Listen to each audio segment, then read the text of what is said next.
Radio. 30 seconds. Stand by.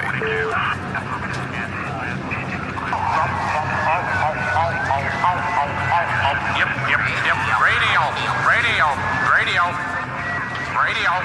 15 seconds. Stand by. Lights, sound, and cameras.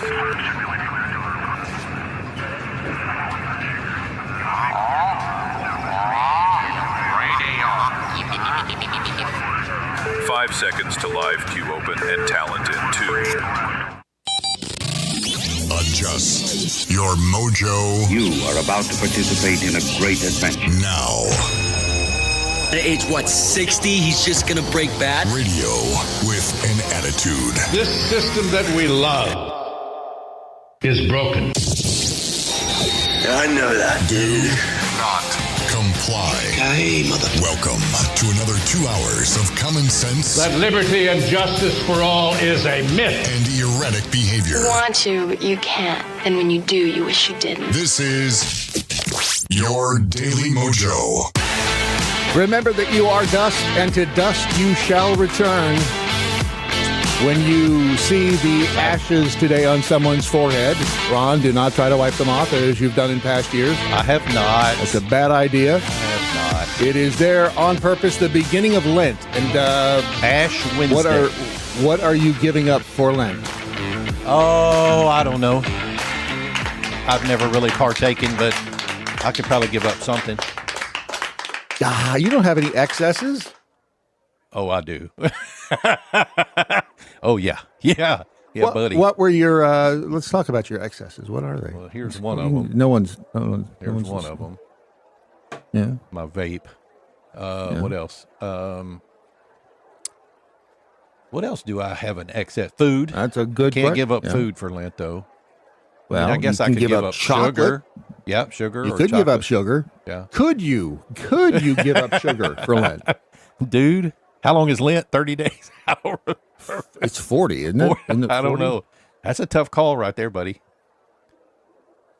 People don't realize how tough sugar is. You think of heroin as an addiction. You think of Sugar nicotine is as an addiction. Bad. Sugar will F you up. Yeah, it will. But It if will you can clean yourself of it, processed. yeah. If you can clean yourself of it, though, it's easy to stay off of it once you get past that withdrawal, if you will. That's what you did for gay porn, right? I mean, you got come past it. on. Lord have mercy. You didn't? Sorry, I didn't mean to bring up a sore spot. It's actually something that maybe Shia LaBeouf could use a little. Buddy. Wow. He's at the point now. I I thought almost he feel was bad sober, for him, dude. I thought he was clean. Here's the story from Nollins. One of the biggest stories of this Mardi Gras is the arrest of Shia LaBeouf. Perhaps you noticed in Rick's story, we happened to catch up with him dancing on Bourbon Street tonight, and he wasn't empty-handed. Those papers appear to be some documents following his arrest. One of them says ROR on it, meaning he was released without having to post bond. Just before 1 this morning, the NOPD says LaBeouf became aggressive at a business in the 1400 block of Royal Street. LaBeouf then allegedly attacked an employee who tried to get him to leave. He was booked with 2 counts of simple battery. Tonight, he seemed transformed into a dancing machine and happy to show off that paperwork. Hey, talk about being your own worst enemy. Yeah. That dude, I mean, He struggled so long, dude. The struggle is real. Here is video from earlier. I think this is in order because there's another one as well. Here's the first one. Say Christ is Lord. Say Christ is Lord.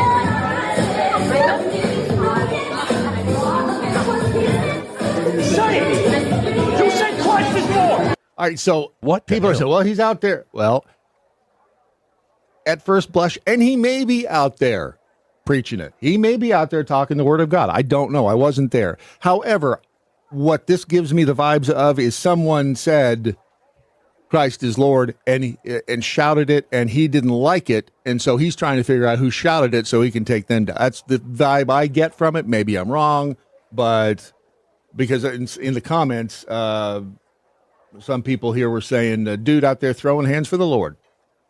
Although you forgot to capitalize Lord, but that's okay. He is in his L.A. gang member fight stance. He's acting like normal people at Mardi Gras. That's actually not wrong. I mean, for the most part. You ever been to Mardi Gras? I've never been, no. You've been to New Orleans, right? I've been to New Orleans, yeah. Nolans. But I haven't been. I haven't been. Don't ever say New Orleans. That's New Orleans. New Orleans. Ugh. Rookie.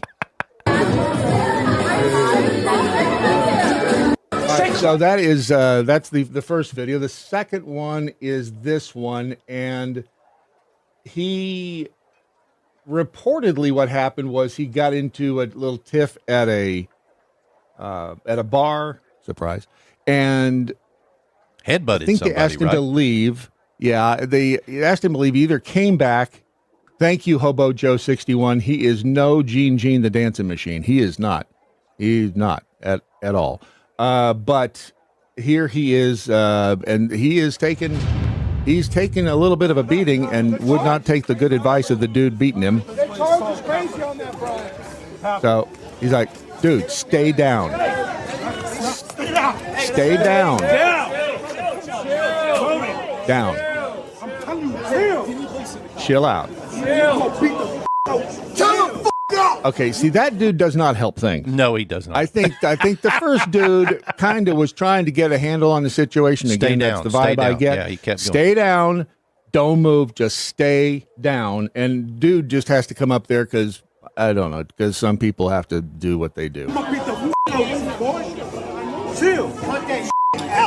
I would, if I'd been that dude leaning over, I would have popped the other one in the face. Shut the hell up. You are not helping the situation. Yeah.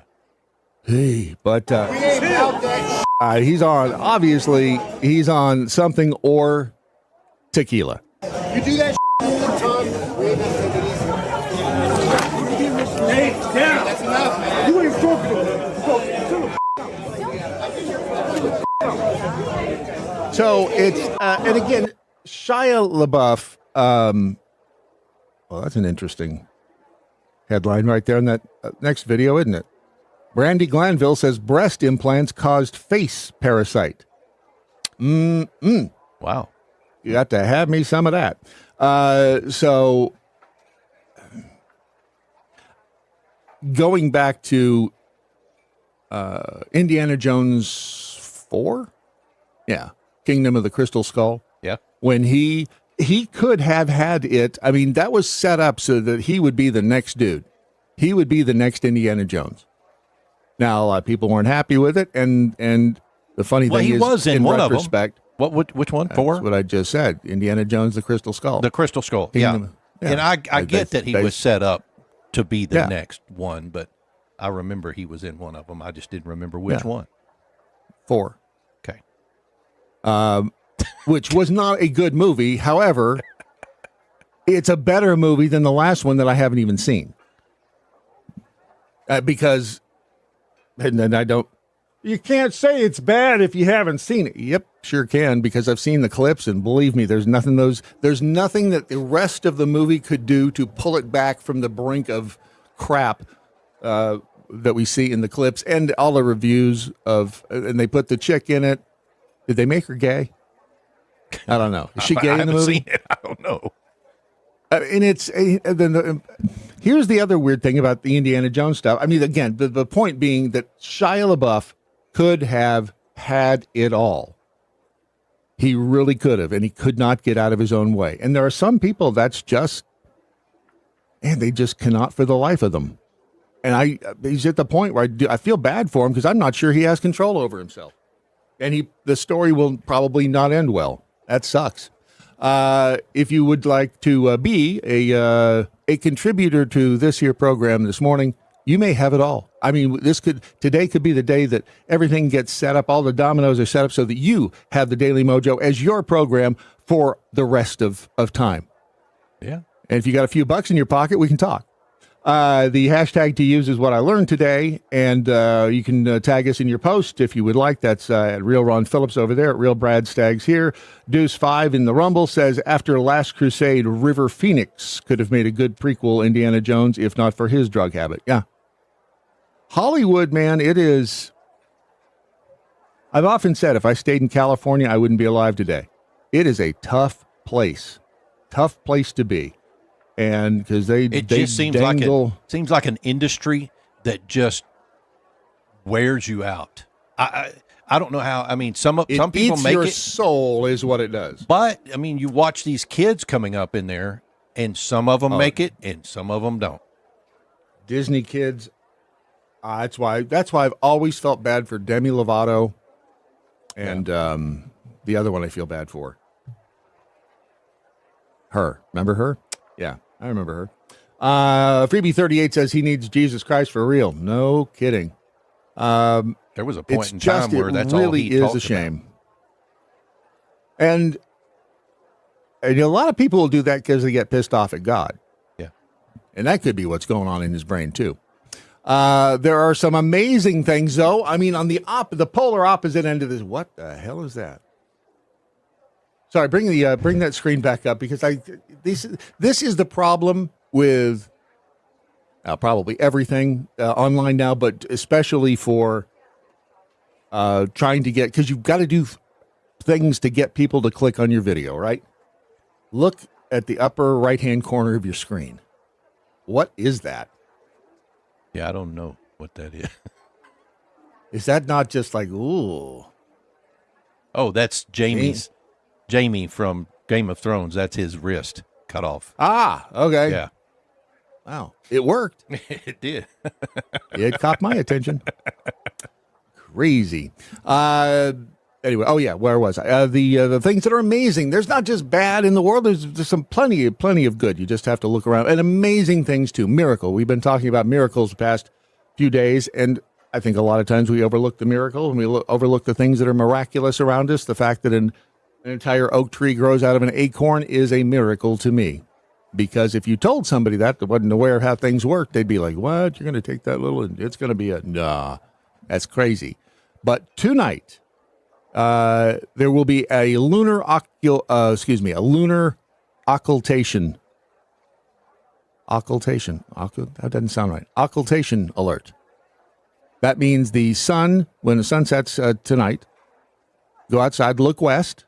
Mercury and the crescent moon will be really close together, and across at least 10 southern states, the moon will occult the planet or eclipse the planet, producing, they say it's going to be a photo op of rare beauty.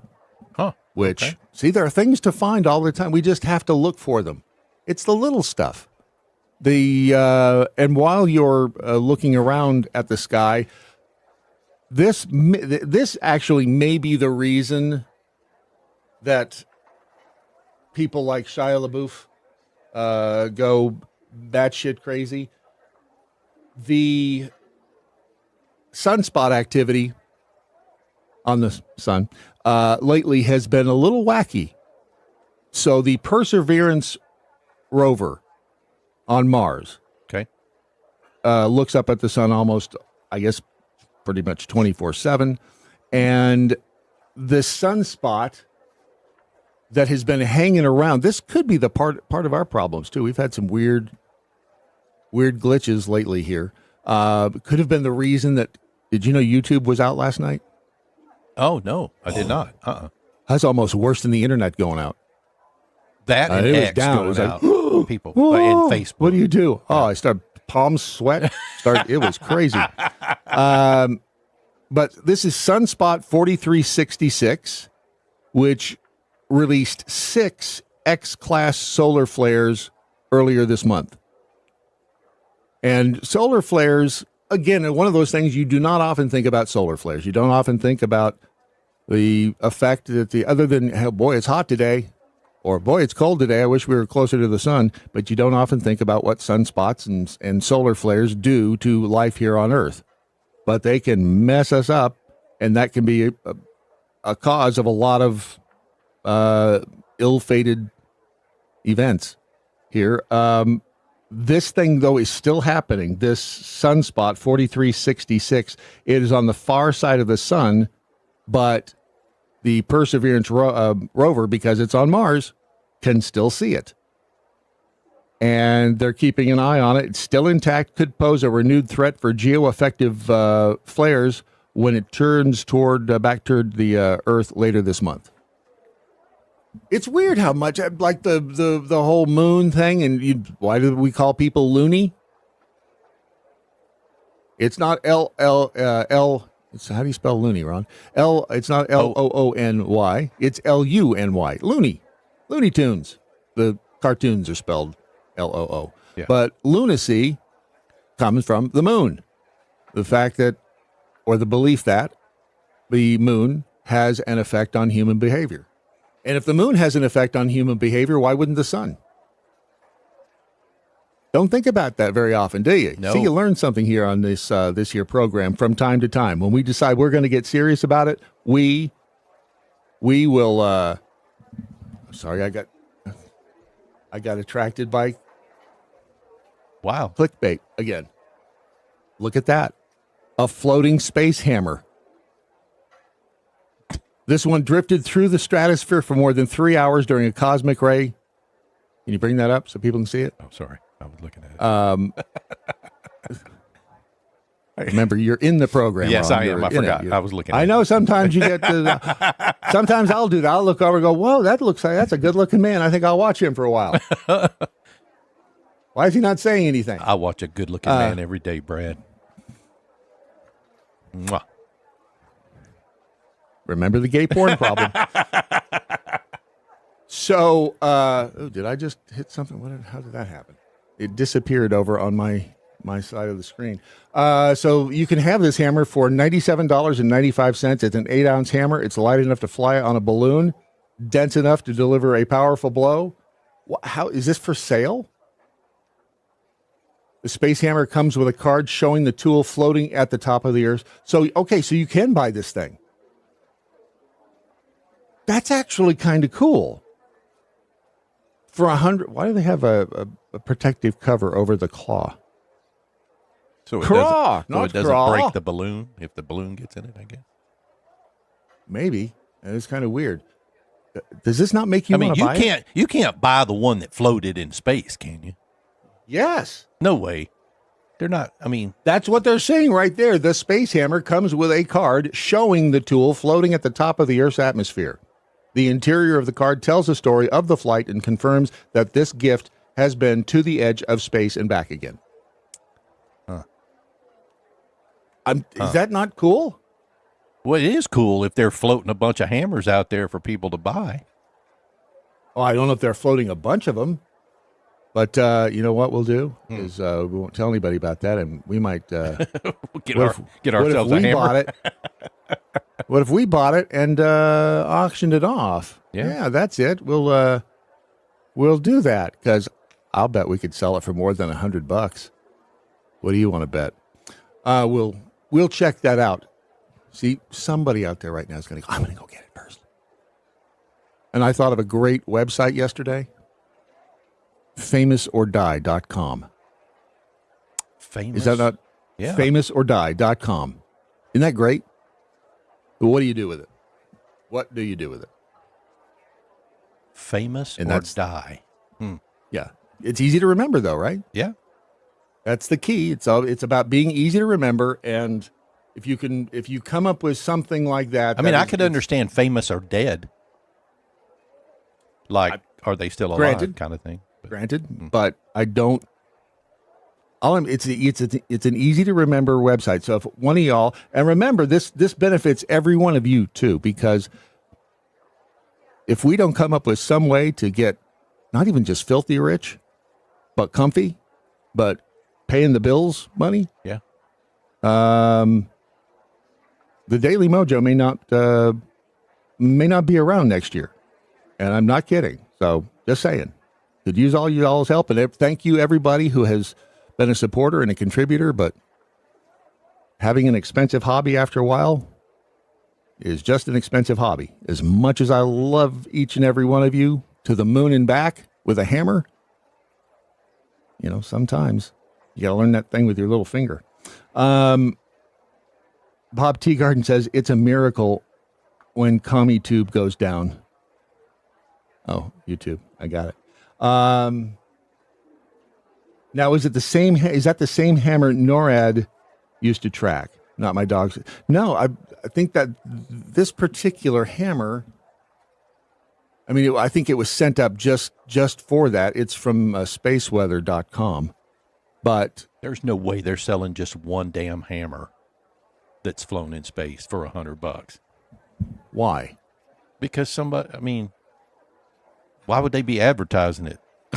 So what you're saying is there are several of them. They're floating hammers in space, apparently. I mean, how can you prove that's not your hammer if they all look exactly the same, right? Wow. I mean, they send you Are you a hammer racist? No, I'm not a hammer racist. They all look but they the same. Send you a photo of your hammer in space. How do you know it is? Wow.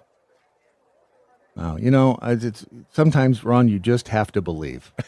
Sometimes you just have to believe, put your heart and soul into it. I know. And eventually, at some point, what? What? I hear it, but I don't. What is it? Where? Oh, Wisconsin Jackhole. Thank you.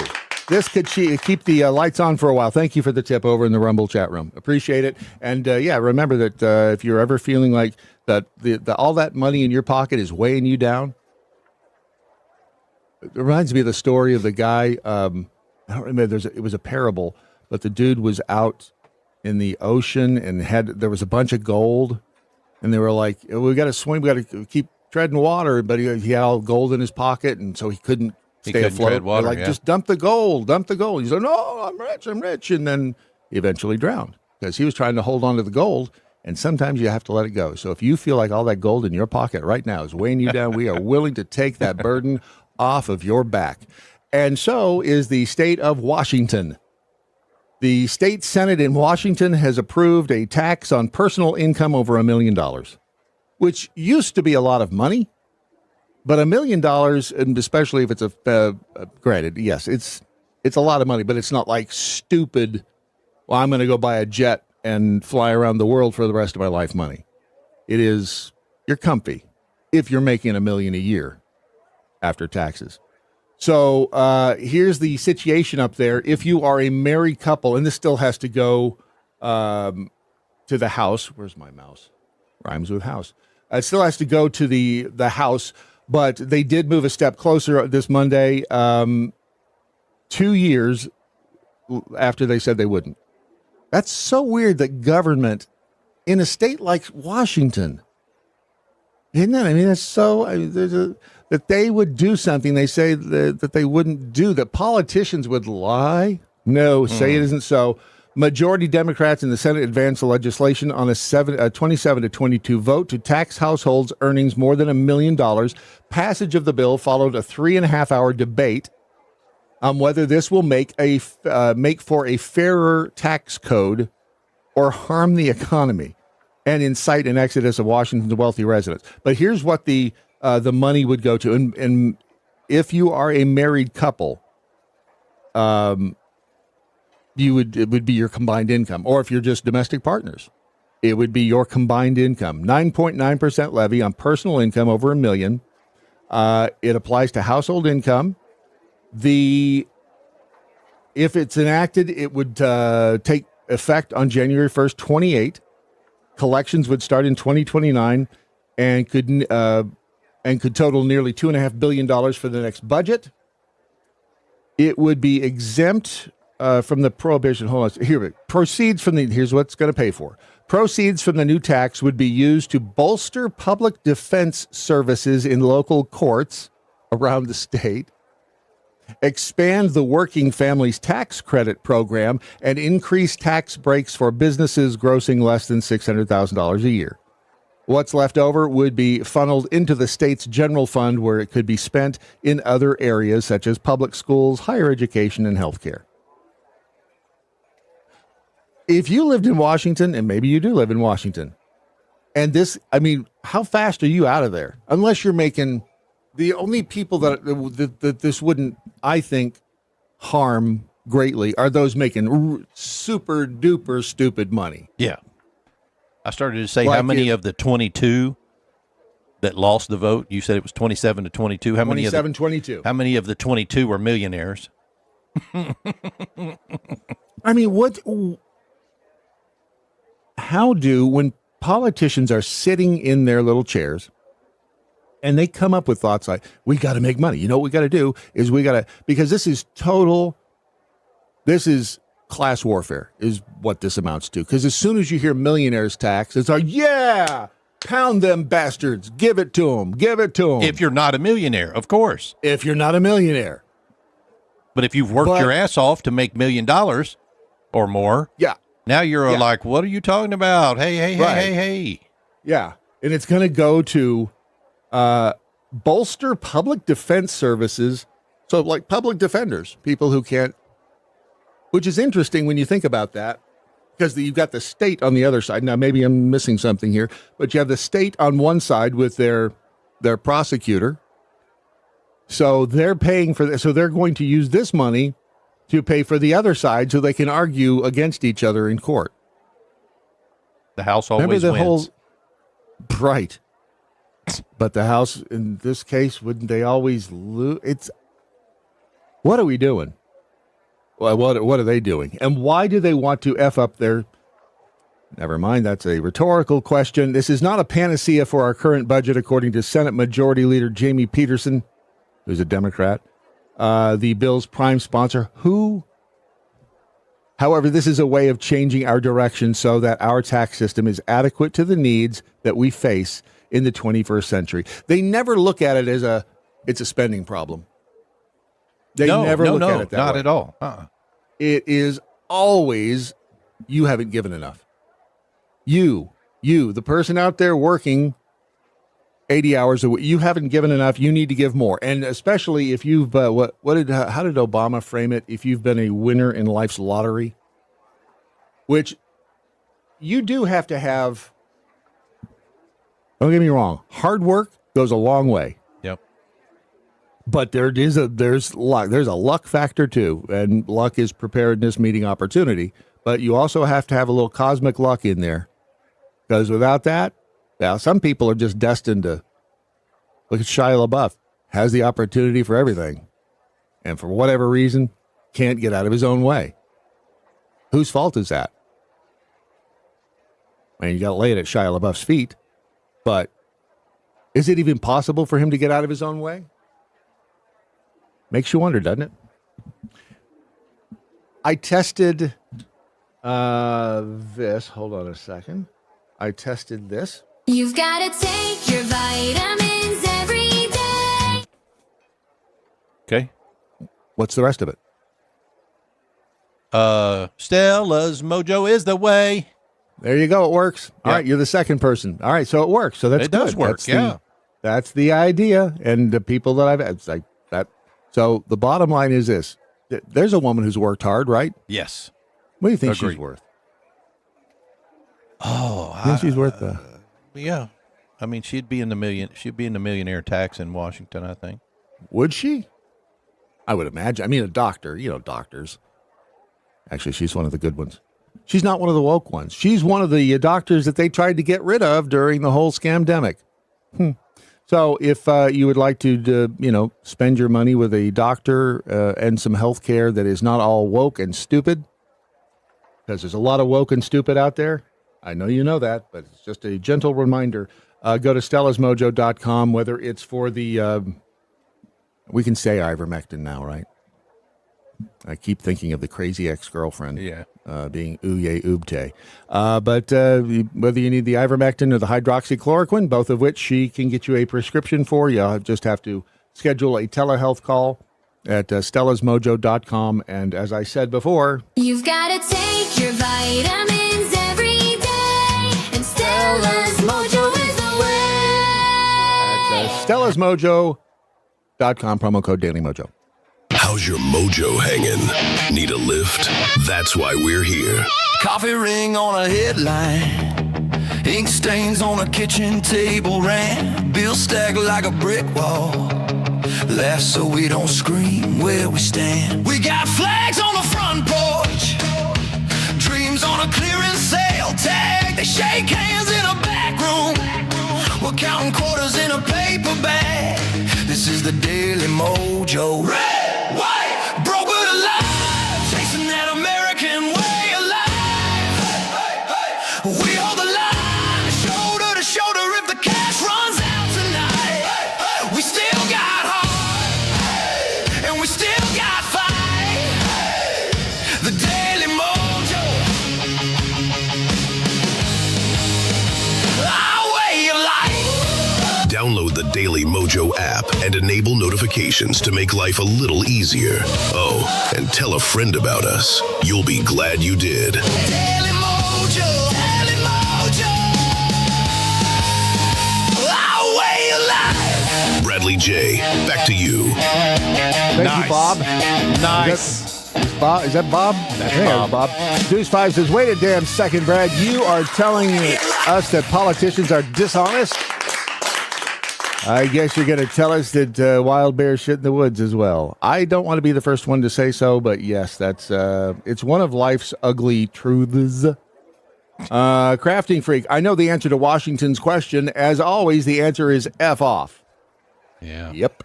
And Dark Magneto, thank you, sir.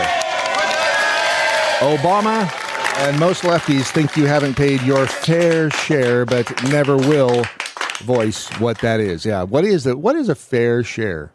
Who gets to decide what the fair? It's like the two kids who mom puts the cake in front of them and says, all right, you get to cut the cake into two pieces, and the other one gets to choose which piece to take first.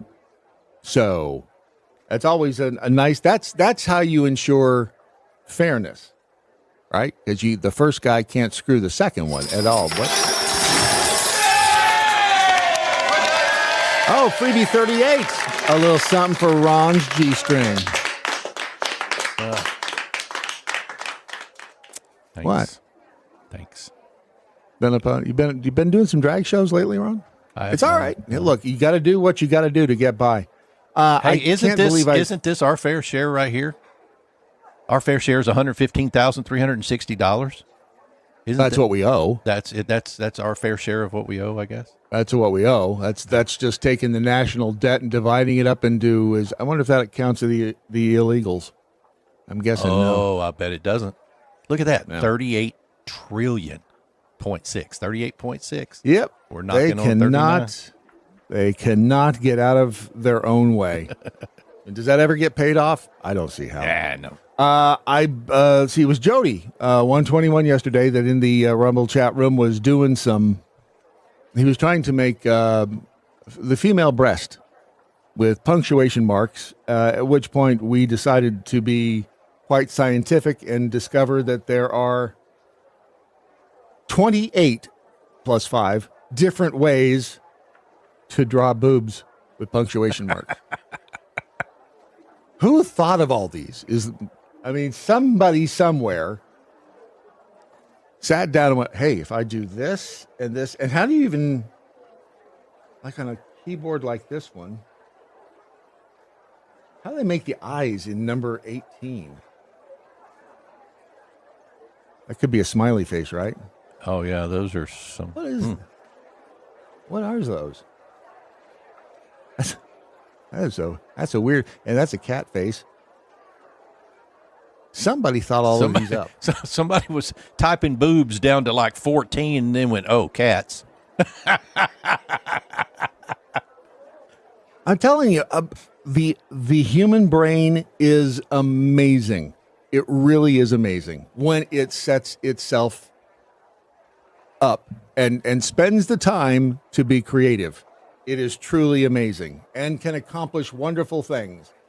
Sadly, though, it can also accomplish cheating, which if you were listening to Bongino's show yesterday, I didn't hear the whole thing, but this is John Solomon from Just the News, and he has a theory about information that the president will eventually release. Now, timing is everything. Yeah. When people stutter, do you correct them? No. I bet you try. He says that Trump will soon unveil evidence that foreign powers did in fact. I mean, these are things we know, and it's not. Remember, it's not what you know; it's what you can prove in court. But this is what John Solomon thinks, and the timing is about right. Now we have a bunch of lazy senators who want to threaten the filibuster and not get off their feet and talk and really represent the people and stand for what they believe in. And all the American people are asking John Thune to do is to restore the Senate to the way it used to work before Mitch McConnell's lazy filibuster ideas kind of came into play. And I think that the American people are going to be there. Here's what I think is going to happen, Dan. And I think you probably know some of this because you had a foresight into some of the things that the Bureau now knows that was kept from the American public. I think Donald Trump is going to change the narrative in America. I think he's going to change some senators' minds, and he's going to do it by revealing some of the things that Chris Wray and that Chris Krebs and other major officials who were in charge of the integrity of our elections and who told us it was a perfect election in 2020. He's going to start revealing some of the intelligence that was kept from the American people. And we're going to see that our foreign adversaries have monkeyed with our system more than we knew. And I, for one, am not surprised. Again, we knew that there was some meddling going on. Remember the server, was it Munich? Yeah. Didn't we try to go over and get the servers, or we tried to confiscate them? I think somebody did. I think they were, because the story came out that they had been confiscated, but then there was, that was nothing. And I think they actually came out and said that there was no government agency involved in the operation, which is code basically for saying, well, it was an independent contractor. And so if they did, there is evidence sitting somewhere that they've been waiting, or maybe it's evidence that they've been waiting to vet, or they've been vetting it all this time and now finally have the definitive proof and can show it. But will it be enough? Will it be too little, too late? Are we at that far a divide that is there coming back from it? I hope there is. I would like to believe there is. But people are kind of wacky out there. I know might want to pull over to the side of the road for a second and contemplate that. But people are wacky. And we've gone down such a divisive road that it's really weird how opposed both sides are now. They're really, at each other's, and each side vehemently believes their position. Yeah. The people with TDS, they really do believe that Donald Trump is a Nazi. They continue to believe that even after everything that he's been able to accomplish. They still think there was, what was the first comment down here? This Mark guy. And the way that this comment says, we already know Russia meddled in the 2016 and 2020 elections, probably 2024 also, but there's no evidence that they or any other country changed any votes. The elections were secure. Trump needs to quit whining and accept the results. And I thought, okay, and I always look at the bios, the profiles of people like that. He's a business owner. He's a mentor. He's a pilot. He's a Navy veteran. He's a tennis coach. He's a world problem solver. My opinions are based on facts and critical thinking, not any ideology. Huh. That sounds reasonable, doesn't So it? it's the world according to Mark, apparently. Yes, it is. There are a lot of people out there like that. Yeah.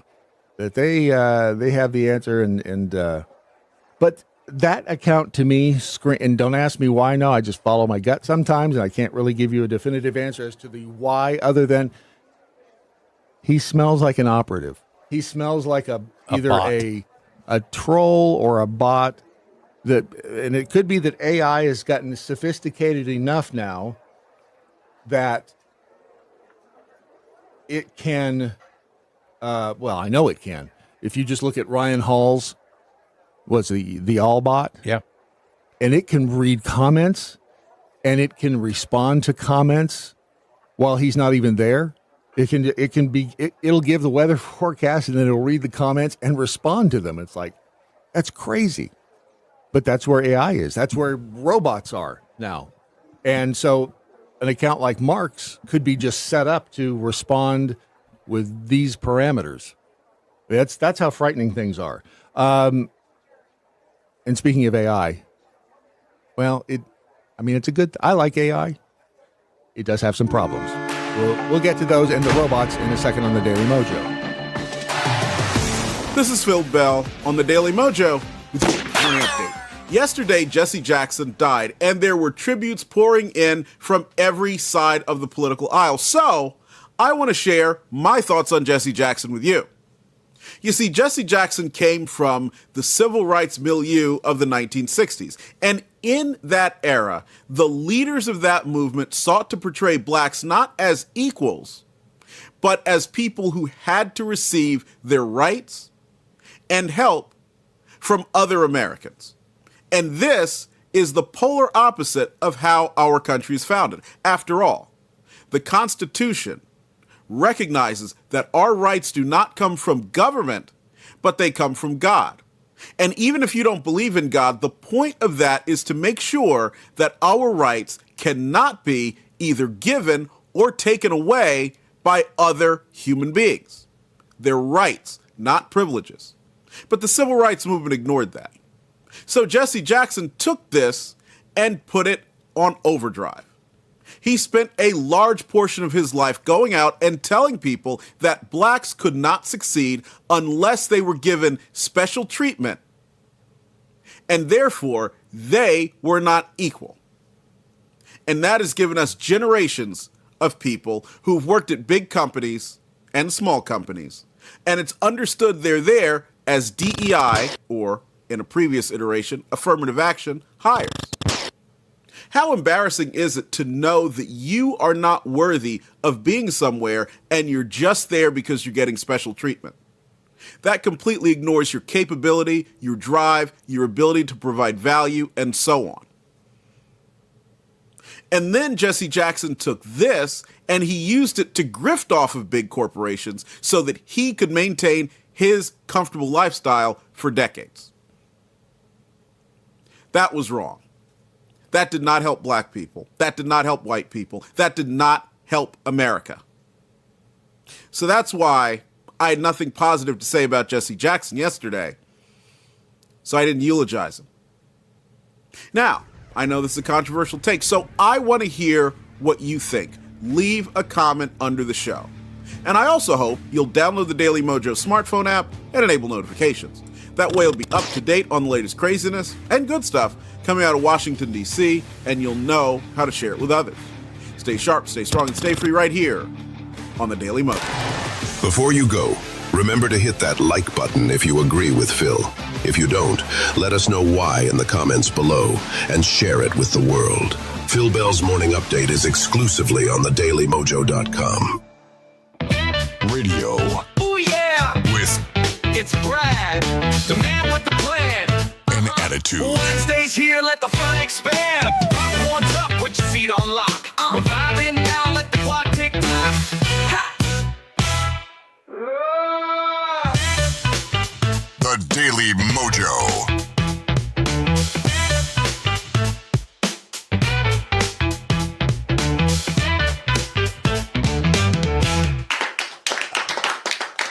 A couple of things before we get to the robots. Sorry, I have got a lot going on. Ron, did you see where somebody said the audio-only internet stream?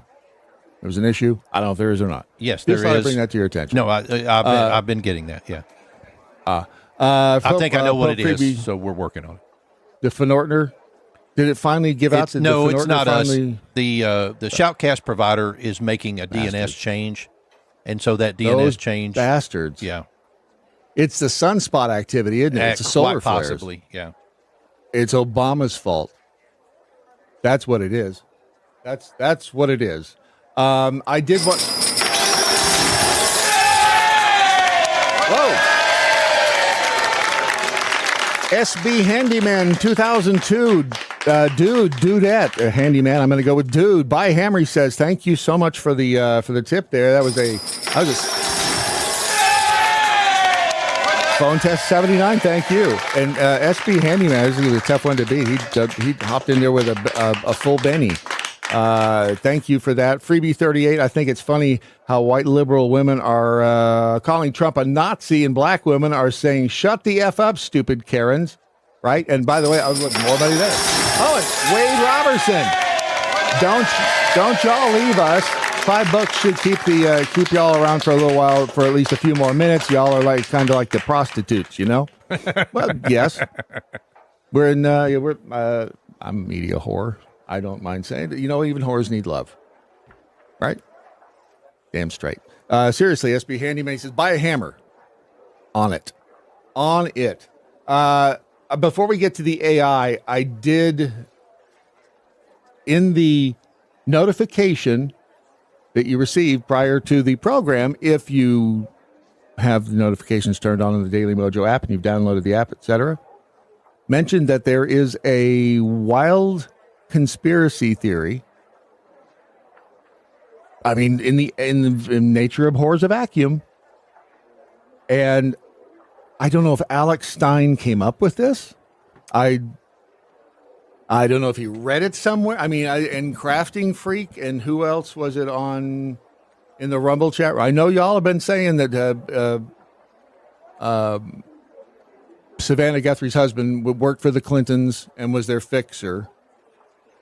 And I've seen the reports that he worked for them. But anyway, listen to what Alex Stein put into words over on Sky News. What do you make of that explanation from Hillary Clinton? Saying that, let me back that up because I'm not sure that we got all of that there. Let's bring in comic Alex Stein. Alex, what do you make of that explanation from Hillary Clinton? Well, Hillary Clinton is a psychopath. I mean, she has the ability to lie better than any Hollywood actress. You know what the weirdest thing is with this Savannah Guthrie kidnapping? You know, Savannah's husband, Michael Feldman, actually worked in the Clinton administration in the 90s, and then he ran a group called I think it was called I wrote it down, Glover Park Group. That was actually a public affairs consultant where he worked with the Clintons and basically got all their dirt off the internet. So there is a weird connection where this guy was basically like a Clinton cleaner, and then now his mother-in-law gets kidnapped right when the Epstein files come out. It's almost like, I'm just speculating this, the kidnapping could be somebody sending a message to Savannah Guthrie not to get involved because she's one of the few mainstream media journalists that actually interviewed one of Epstein's victims. So I don't. Oh, wow. Weirder stuff has happened. I don't know. I mean, I guess it's possible, right? Anything's possible. Few things are less likely than others, but the question that she was referring to was when Hillary was being asked if she regrets their connections to Epstein, and she basically answered, well, we didn't really have any connections to Epstein. Instead of just saying something simple like, yeah, we didn't know at the time or something, just instead of saying, well, there was a picture of Bill Clinton in a blue dress in Epstein's condo. There's a little bit of a connection. There's something of a connection there. So, but if she's the same woman who, when the Monica Lewinsky thing was unfolding and Bill Clinton came out and famously said, I did not have sex with that woman, Miss Lewinsky. And she's like, I support him. So who the hell knows? I mean, that's such a weird relationship to begin with. And I'm not sure which is it worse to wake up as, Bill Clinton or Hillary Clinton, looking over at the other one in the morning. As I don't know which. I'd rather have a beer with Bill Clinton. Yeah, I agree with that. I mean, that's something. Dark Magneto says, forgot something for Ron's G-string. He owes me a dance. Oh. You're going to be tired later. I'm going to be worn out, yeah. You are going to. I don't envy you a bit. But you know what, Ron? Take it for the team. Take it for the team. You should. All right. So where'd the AI thing? Oh, here. This is really, if you have not seen the latest images of the robots from China. This will blow your freaking mind. Hang on a second. Let me get this all stand by. All right. So this is the hardware portion of AI. This is in China at the 2026 Spring Festival Gala. This was posted by CGTN, and which is funded in whole or in part by the Chinese government. So the question is this video actual video, or is this AI video of AI robots? Roll the tape.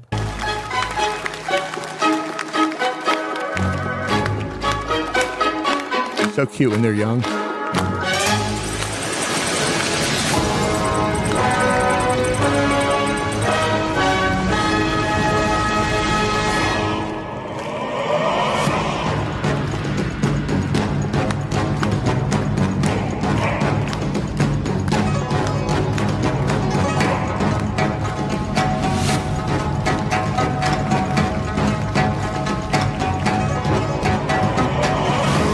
Is that real?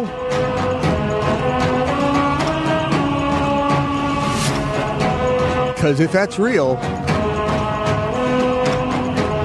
those robots are freaking amazing. Wow. Of course, the stage is amazing, too.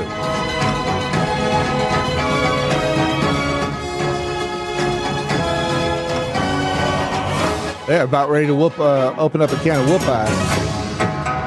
That is just mind-blowing.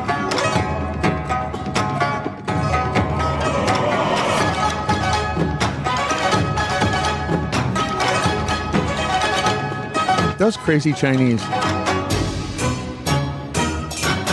But can they make a good car? Toyota. That's Japanese. They all look the same, I know.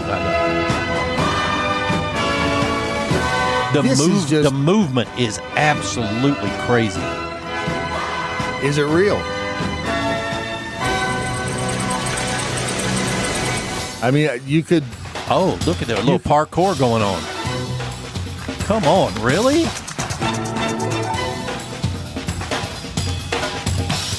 I mean... Haven't seen anything... he's just showing off. Actually, I think they reversed that video.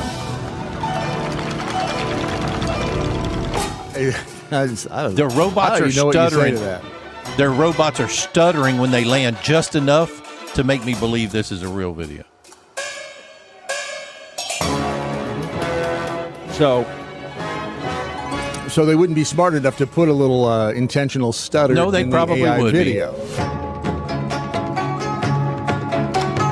You can watch the rest of it online. What the hell? As long as YouTube stays up. Yeah. Again, our long national nightmare last night was something to behold. I don't know how long YouTube was down, but those robots, I mean, how long is it before we have one of those in our homes? So that particular style of robot, the one with that face, the way that face looks, I've seen them do movement videos on those robots, and they do move a lot smoother, and they are more. I don't know if acrobatic, I guess, is the word, but just in multiple videos I've seen. Now, couldn't this be AI? Absolutely. I can't say that it is or it isn't. I don't know, but it doesn't look like it is. And could it be mocap? Motion capture with other dancers? Yeah, I mean, that's the thing. We just don't know. Not unless you don't trust the Chinese? Not unless you see one of those freaking robots in real life doing its thing. Stop the Asian hate. Man, the Chinese wouldn't lie to us. I saw a video of a robot the other day where they actually had to cut away a portion of the pants or the leg to prove that it was a robot just because it was walking too smoothly. And people didn't believe that it wasn't a person in a costume. Now, could that have been? We'll cut his pants off. Yeah, could it have been? Whatever an amputee with? Yeah, it could have been, but it was moving way smooth. Well, in China, they would just cut somebody's leg off and go, "Hey, look, we're going to attach this to him." AI is definitely AI, and these robots are they are making incredible leaps in progress, Literally It and is- figuratively. Yep. And remember Claude, the AI chatbot? I do. Who was it? I guess their CEO said that he thought Claude, and they may have done it just for publicity, but they said that Claude could be conscious, or I'm not sure if they used the word sentient, but it could be conscious, could be aware. I mean, we've seen a number of times that AI has taken a step or two to protect itself, refusing to turn itself off. There's a report that Negotiating its way out of having to be turned off. Yeah. Or even migrated to another hard drive to I mean, that's a little freaky, but it's still garbage in, garbage out. That still holds true. You get out what you put in.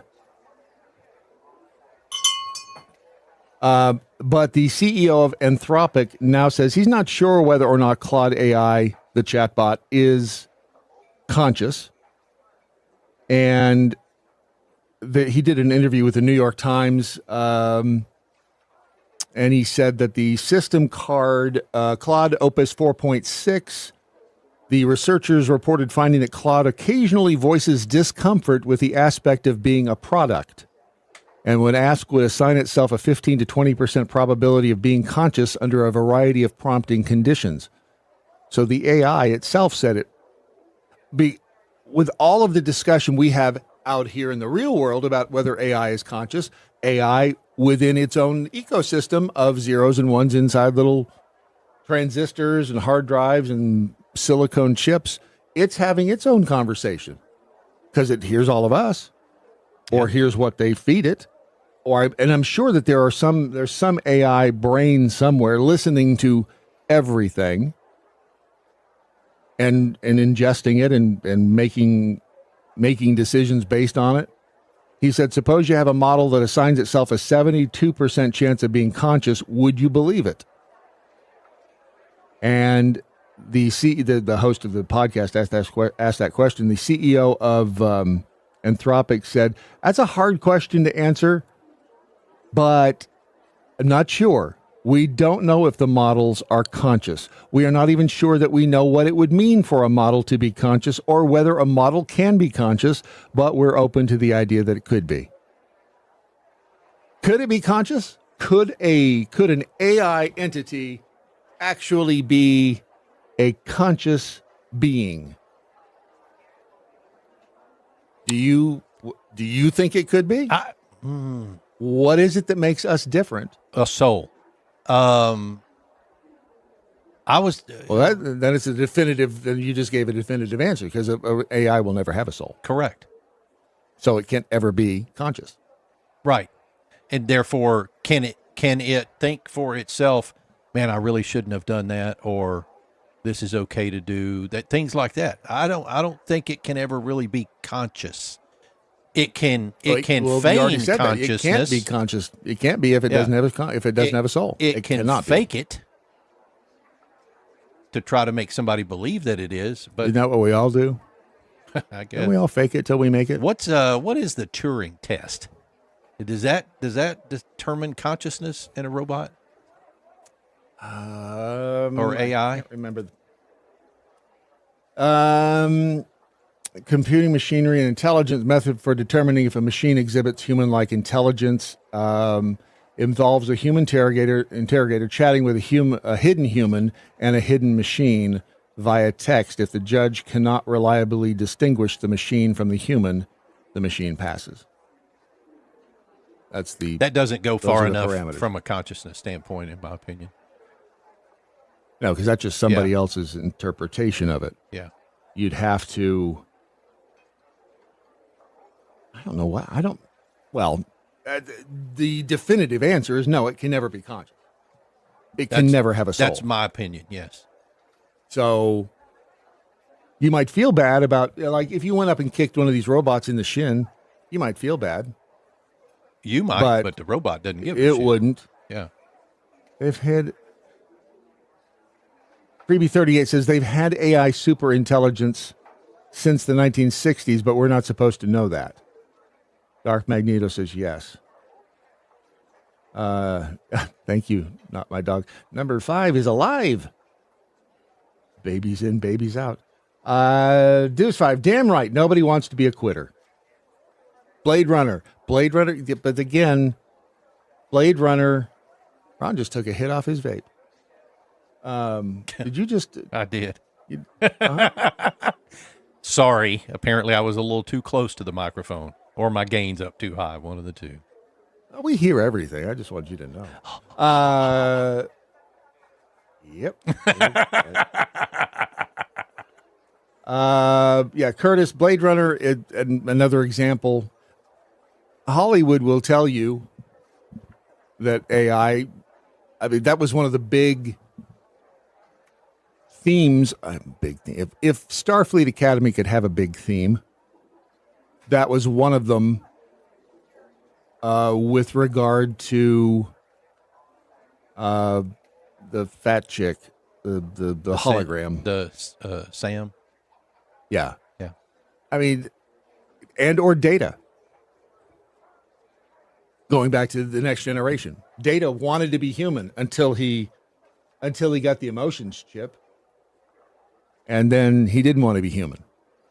He didn't like the emotions. Yeah. And that's the big difference. That's the price you pay. So Data went back to being an emotionless machine. Did he end up being disassembled at the end of Star Trek? Or is Data still out there? No, Data's still out there. I was watching a clip yesterday. Well, remember in Picard, they brought him back. They reassembled him, but he had a partition in his brain, and half of him was lore, and half of it was Data, and they were afraid to bring the partition down because they didn't know whether lore would take over or Data. Yeah, I do remember that. Yeah. So that's the other. I've seen a lot of back and forth about. Yeah, because Data's died Picard twice not in being movies. good. Yeah, and I haven't found. I wasn't that offended by Picard. I liked Picard. Yeah, I did too. Maybe I missed the woke part, but I don't know. It didn't. You know what androids and robots and AI don't do? They don't use soap. They don't. They don't necessarily smell good. And you shouldn't necessarily try to bathe your robot, but you should bathe yourself, and that's when you should go to smellmymojo.com because you can smell good. Spring is coming. When is spring? Next month. We're a month away. Yeah, we're about 5 weeks away from March 21st, right? Yeah. Thankfully. I'm so tired of... Ugh. But you want to smell like spring? You want to smell good? You go to smellmymojo.com, get the moisturizers, get yourself all slicked up. Get yourself looking good for summer. Because pretty soon you're going to be bitching about how hot it is outside. So go to smellmymojo.com, use the promo code DailyMojo, save 15% off of all the good stuff, and tell them we sent you. That will do, well, that really won't do anything, but use the promo code DailyMojo. It will. 15% off at smellmymojo.com. Boots on the floor, coffee in hand, spin that dial, we start the band. Boots, check. Keys, check. Attitude, check. We'll take it from here. Sun comes up, headlines burn, mic goes live, we take our turn. Bradley J. Staggs laughing at the seams, talking big talk about big wild Daily MoJo. Bang that drum. Chasing down that American dream. One job, wrong. You had one job wrong. Daily Mojo, beat that chest. When I was broke, we still believe. One job, wrong. We're chasing that American dream. The Daily Mojo. Daily Mojo. One thing they're using AI for is flip-flap. Synchronization in movies. I've had this up. I wanted to show you all for a bit here, but I keep either running out of time or forgetting about it. But there's a company called Flawless, and I'll just play part of this for you. I have to make the most important decision of my life today. Just watch and see what happens. My masterpiece.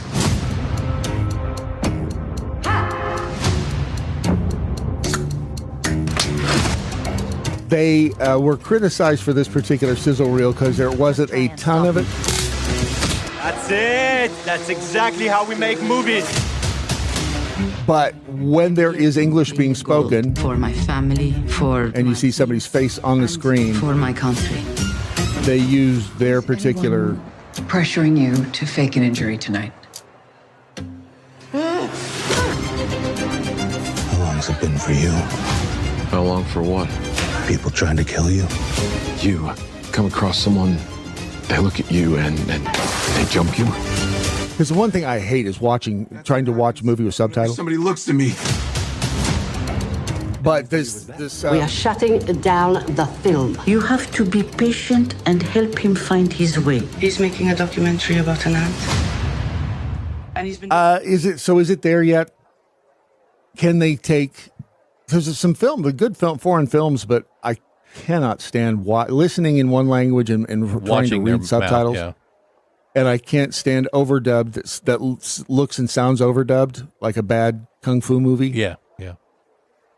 And I'm surprised they haven't done this before. So what you're saying here is that they're using AI to change their mouth movements to change the whole face to actually match the verbiage in other languages. And this is from July of last year. So this is, which wouldn't be that much of a difference in time with any other technology, but AI changes happen so fast, like next week things are different, that we could be there. Now, the other thing is, do people want to go back to I guess this would apply to movies on TV as well, not just at the theater, but I thought that's kind of cool that they're able to do that now, finally. Now, if they just put out some good movies, that would be...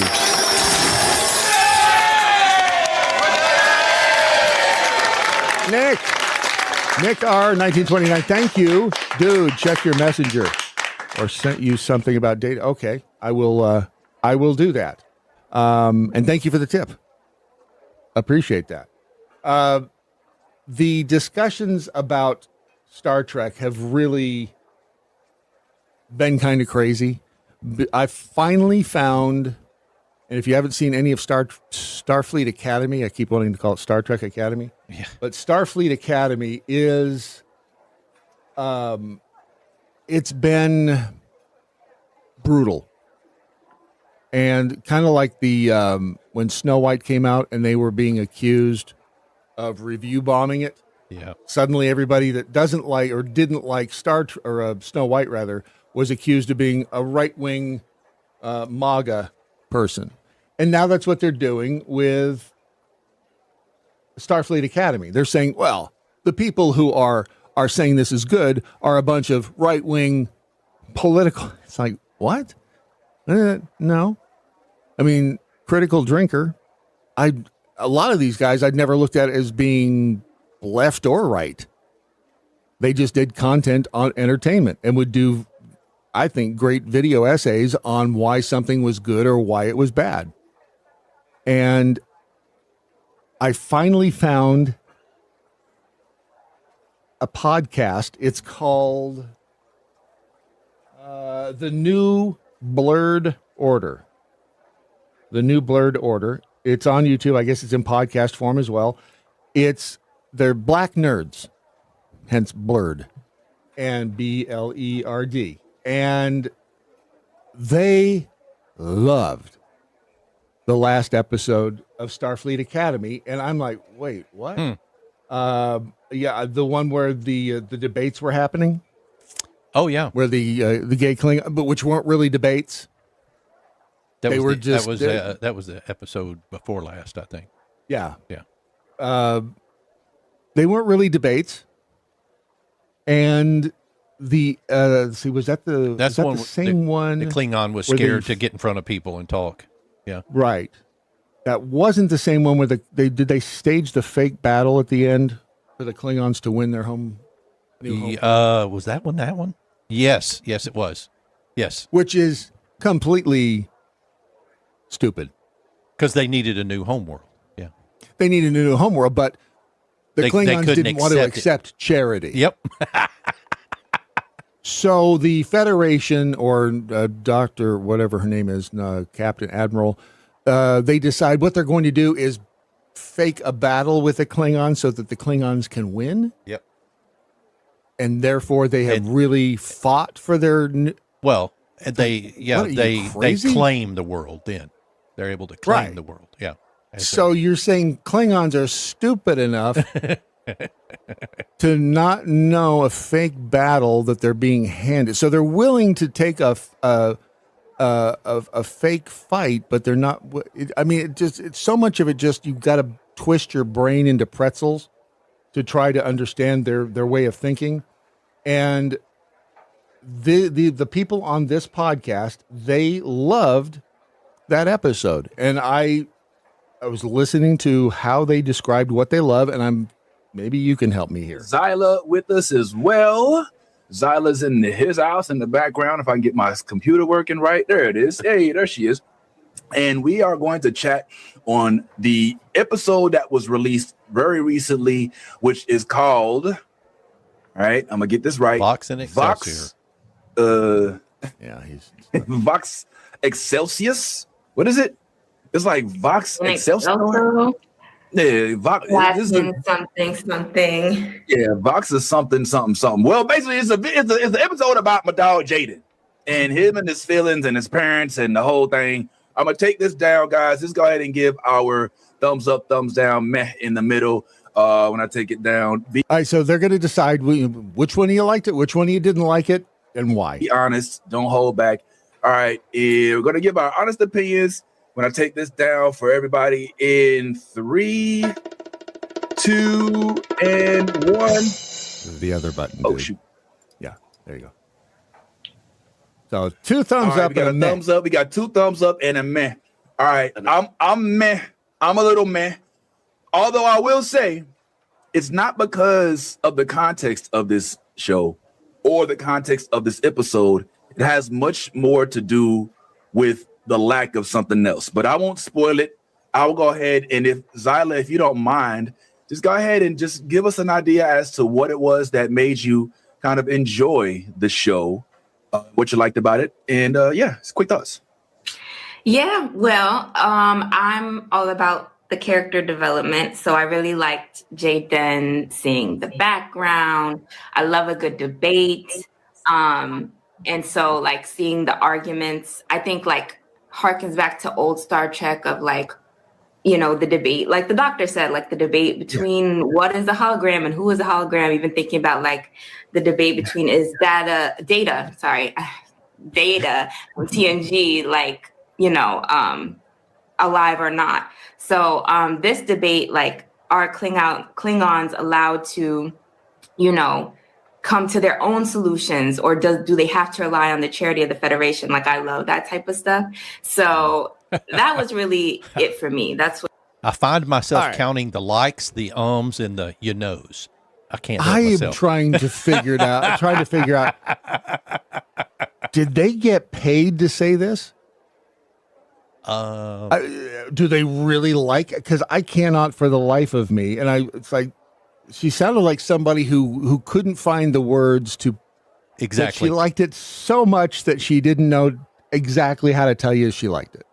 Or she was pulling that out of thin air. One of the two. But I mean, I was just so impressed to find some podcast that actually enjoyed Starfleet Academy. I was like, wow, that's okay. So they do have somebody out there. Now, I don't know if that's legit or not. There's another podcast, JDA Talks Trek is I think the name of it.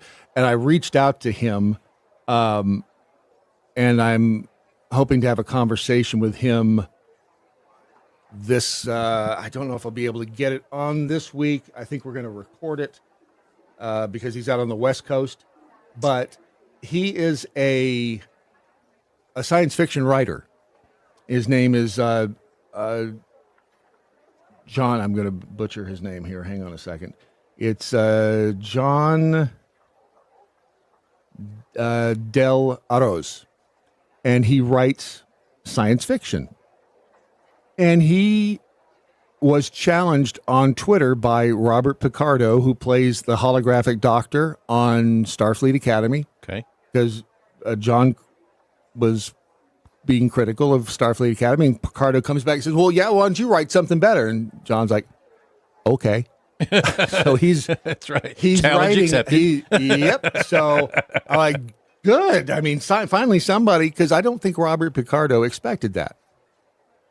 I think he just thought he was going to troll him and make him go away. But John's like, no, all right, I'll do that. And he's doing that. And so I'm looking forward to talking to him. But he nails, and this is the problem, not just with Starfleet Academy, but with all or 90% of what's out there on television from the woke community. And this is why. Wondered where these terrible writers for Star Trek and Starfleet Academy come from. And there's a simple answer to all of this. It's fanfic tier nonsense. And it gets promoted within the studios and within media now because basically it's been taken over by feminist strange women wherever you go. If you look. All right. You know what fan fiction is, right? Fan fiction. Yeah. Yeah. It's all the fans of the show writing their own little stories and posting them online. That's been around forever. I mean, that was around back before the interwebs, and people would put out newsletters, written newsletters. Oh, and a lot of it was weirdly a romantic connection between Kirk and Spock. Huh. I remember this decades ago and going, you guys are missing the point. They're friends and colleagues, but I don't think it goes beyond that. Got the woman who is co-show running this Starfleet Academy with Alex Kurtzman.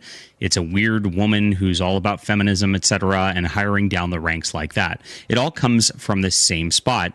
And this used to be relegated to just like very quiet corners of the internet that we'd, as fandom would really steer clear from. But now they're like emboldened. The media is cool with this. The studios love these people, and that's kind of who they want to cater to more than a normal Star Trek audience. And I'm going to show you a media article that exemplifies this in the cringiest of ways, guys. It's the worst. Let's get into the news in just a moment. My name's John Delarose, everybody. I am a sci-fi writer, and they don't hire real sci-fi writers anymore, very sadly, for Star Trek. And so I'm just making my own. Space Fleet Academy is going to be my work that's going to be coming out very, very soon. As I said, I'm editing this and working on it to get this released. I'm trying to get this timely. But the deal is more people learn about this and get hype about this as it goes along. We're getting very close to 9,000 subscribers to my newsletter, which is all because of people like you coming in and signing up, because I have a great hard science fiction. It's not a parody. This is really straight science fiction that you're really going to love if you love the classics, my friends. I think we've come up with something that's as good as Larry Niven or Jerry Pournelle from back in the day, and we're their spiritual successors here, where Star Trek doesn't hire people like this anymore. So sign up for my newsletter if you haven't already. It's in the description below. You get 3 free books for signing up: a sci-fi book, a fantasy book, and a full superhero graphic novel. And I appreciate being able to stay in touch with you guys. You've been amazing. I've been loving talking with you guys via email and the like as well. It's in the description below. Thanks for being here, guys. Let's get into this news. Here is this. Oh my gosh. Is Kirk Spock canon in Star Trek? It's not as straightforward as you think. Yes, and they mean Kirk and Spock in a gay relationship. This is coming from Popverse, which is one of those like access media accounts like everything else, IGN, Kotaku, whatever. This is what they do, and this is who they hire to write for these. This is obviously a weird gay man right here, and it stems from... There's a weird gay man right here. These women who have been, making this stuff for a long, long time. Dates back to the 1970s, really. In fan fiction circles, these strange women would write their love fantasies of Kirk and Spock together, and they'd continue along with that. Like I said, we used to just kind of put them over to a quiet part of fandom where it's, we don't talk about that, and we'll be standing in a very far away corner over here, trying to hide from this because it is a very cringy thing. But over the years, this has become normalized. These people don't have shame anymore. They are like, this is where we're going with it. And I mean, is that not such a great point? And it's with everything. And it's with all of the well, I say all, that's probably an exaggeration, but 90% of it, it's like what South Park said, put a chick in it, make her gay. It's how they screwed up Star Wars. It's how they screwed up Indiana Jones. It's how they're screwing up Star Trek. And it goes back to a lot of these guys will say it's Alex Kurtzman. I don't remember. Was he involved in the first Star Trek movie? The one J.J. Abrams directed. I think he may have been. I wasn't that offended. I wasn't offended at all by the first Star Trek movie, actually. I mean, it's a different take on it. It's the Kelvin timeline. But I was cool with it. It was like, that's got some more action in it. And, you know, I thought it was an interesting take between Spock and Uhura. I mean, so I didn't have a problem with that. But then, of course, they had to go down and, well, Sulu is gay. Well, no, George Takei is gay. Sulu is a character. That just because George Takei is gay doesn't mean Sulu's gay. You know, Leonard Nimoy wasn't really a Vulcan. Yeah. I know that's going to surprise some people. These are the type of people that the media eggs on, the type of people who then work for Starfleet Academy and the like, to create the environment of writing that we have now. That's why everything feels wrong. That's why everything's like a reference that's just poorly conceived and doesn't work within the whole global setting or anything like that, and has problems with continuity and the like, because they know the little cherry picking things from the setting, but they're too busy just sitting there salivating over their own gay romance propositions that they can't focus on anything else. That's why, and that's he nailed it. And he references an interview that Roger Avery did with Joe Rogan. Roger Avery co-wrote Pulp Fiction with Quentin Tarantino, and Quentin Tarantino almost directed a Star Trek. I guess in theory it still could happen or not. Yeah. But Roger Avery wanted to write for Star Trek, went to Alex Kurtzman. This is back in 2010. And he said, I'll do it for free. I've always loved Star Trek. I want to write for Star Trek.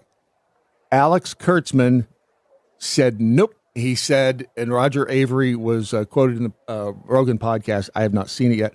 He said, Kurtzman, he said, I met with the guy and I was like, I'll write for scale. I'll write for on your new show. I just want to be a part of it. And he said that Kurtzman's response was a hard no. As Avery explains it, he didn't want anybody who had any kind of fondness for the original show. He wanted to do something new and create something new. Unfortunately, what he created new was dog shit. But then you see the people who are writing, like the showrunner for Starfleet Academy is this, what's the woman's name? I can't remember. Landau. Dora Landau. Anyway, no relation to Martin. But she talks about how she used to watch Star Trek all the time with her dad and her grandfather. They loved Star Trek, which, in light of that comment from Roger Avery, do you really think that's true? Do you really think that, Tawny Newsome, the writer who wrote herself into the Starfleet Academy episode as Dax? Oh. She wrote the episode, and she's on that the Blurred podcast too. As I think her quote was, "We need to black up Star Trek." Why? Why do we need to black up Star Trek? Why do we need a black? Her words were, I think, a black ass episode. The one with where they bring in Cisco. Or they investigate Cisco, the hologram who somehow gets shot. How do you shoot a hologram? So they're trying to black it up, according to the writers. So they're blacking it up. They're gaying it up. Why? I mean, that's the whole point of Star Trek originally was to bring everybody together. It was an inclusive show all the way around without being... A lot of people refer to the original series as being very progressive and supporting progressive values. And I wonder, again, this goes back to the people who were counterculture in the 60s were the same ones telling us to get the jab 4 years ago, whenever it was. But they're not the same people. Do you feel like Star Trek, the original series, was progressive? I mean, it's got socialism in it. And again, we all know the world of Star Trek would be fabulous if it wasn't for, the dicks who are going to screw it up. Yeah. That's the problem with it. There's always a dick that's ready to screw it up at any time. So was it progressive? I guess in a sense, the socialism part, when Kirk says we don't have money in the 24th century because everything's on some sort of a social credit system. But in that world, it works, right? And everybody's represented on the bridge. Did that feel progressive? What has changed from the 60s until now that makes it feel like they're forcing? Star Trek didn't feel like it was forcing quote unquote diversity. When you had on the bridge, you had the black woman, you had Sulu, who was the Asian dude, you had a Vulcan on there, you had a couple of white guys, you had a number of black officers in Star Trek, in Starfleet. But did any of it feel forced? Because it never felt forced to me. And what is it about now when they put somebody into these roles like the fat, and why would you have a fat hologram? How does a hologram get fat? It's programmed, right? I mean, it's just a computer program. How do you get fat as a hologram? Which, that's the part that I think people are upset with, is that it doesn't make any damn sense.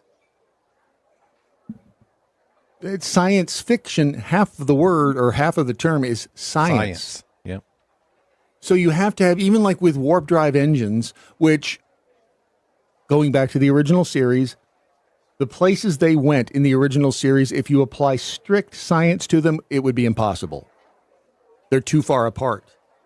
Even if you had warp drive, which I think warp 1, I think it's warp 2. I may be wrong, but like warp 2 would be 2 times 2 times 2 times the speed of light. That's how fast warp speed is. Which, at this point in our science, nothing can go faster than the speed of light.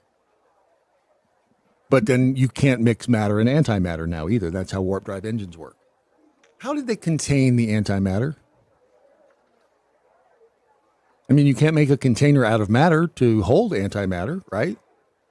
So how do you have a container of antimatter to mix with the matter, and somehow there's a dilithium crystal in there, right? I mean, but it made sense. It's like, well, the dilithium crystals, that's what enables you to have the matter or antimatter. It was at least a creative solution. The stuff they come up with now is it's a bunch of, it's like they don't think about the science aspect of anything. The sonic weapon. Get to that in a second. First, we all know there's a bunch of stupid out there, and stupid is dangerous in large numbers, and you have to be prepared. And that is why there's preparewithmojo50.com. Your emergency food supply. Start at preparewithmojo50.com to get the best deals, to give us a piece of the action. And you can also, when you go there the first time, there's a little pop-up that allows you to enter for, I think it's a $500 giveaway. Do that. Good people at My Patriot Supply. Worked with them for a very long time. They are good folks, and you just need to be ready. Ready for the stupid. We even had a little jingle written for them. Let's see how it goes. There's a lot of stupid out there, so prepare with mojo50.com right now. Kind of spacey, right? There's a lot of stupid out there. Prepare with mojo50.com. Where political correctness comes to die. The Daily Mojo. Thank you, not my dog. So they think science fiction is science abstract. More proof our education system is defunct. And that's the issue, is that they don't... Science fiction fans are willing to overlook some stuff. Obviously, you have to, because it's science fiction. Yeah. But when you, like when the chick, what is she, a betazoid? The one you like. Oh, Talima. Yeah. Yeah. Well, how did she disable the furries in this last episode? I don't know. She used her betazoid powers to do it, I think. But what did she do? She stood. What did she do to her dad? Oh, she caused him to go deaf, but I can't remember. She screamed. Screamed, yeah. Well, yeah, when she screams, those things just blow up. Yeah. Okay, riddle me this, Batman. How did a sonic weapon work in space?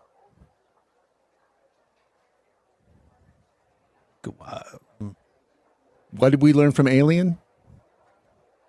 Nobody can hear you scream. Thank you. But don't they have an atmosphere on the ship? She wasn't on the ship. Well, she kind of was.